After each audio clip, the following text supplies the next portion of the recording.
السلام عليكم. ان شاء الله النهارده هنعمل مع بعض ألذ واطعم رز معمر فلاحي على اصوله في الفرن. احنا بنسميه رز معمر او بنسميه الرز المدسوس في الفرن.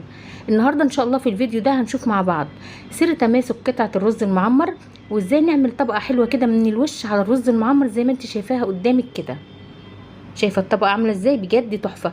ده اللي بيخلي لي اللون بتاعها يبقى محمر بالشكل اللي قدامك ده. هنشوف النهارده كمان سر التسويه الصح والمقادير المظبوطه للرز المعمر عشان يديني ألذ واطعم طعم. هنبدا على بركه الله ونقول بسم الله الرحمن الرحيم. اللهم صل وسلم وبارك على نبينا محمد صلى الله عليه وسلم. معانا كيلو وربع من الرز المصري مغسول كويس ومتصفي من الميه بدون نقع. ضفت عليه 5 معالق من السمنه البلدي. نقدر نستبدل السمنه البلدي بسمنه نباتي او اي نوع من انواع الزبده.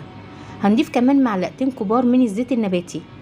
فايدة الزيت النباتي ان هو بيخلي لي قطعة الرز المعمر بتلمع، وفي نفس الوقت كمان بيخليه مفلفل. مقدار المادة الدهنية اللي انا حطيتها من السمنة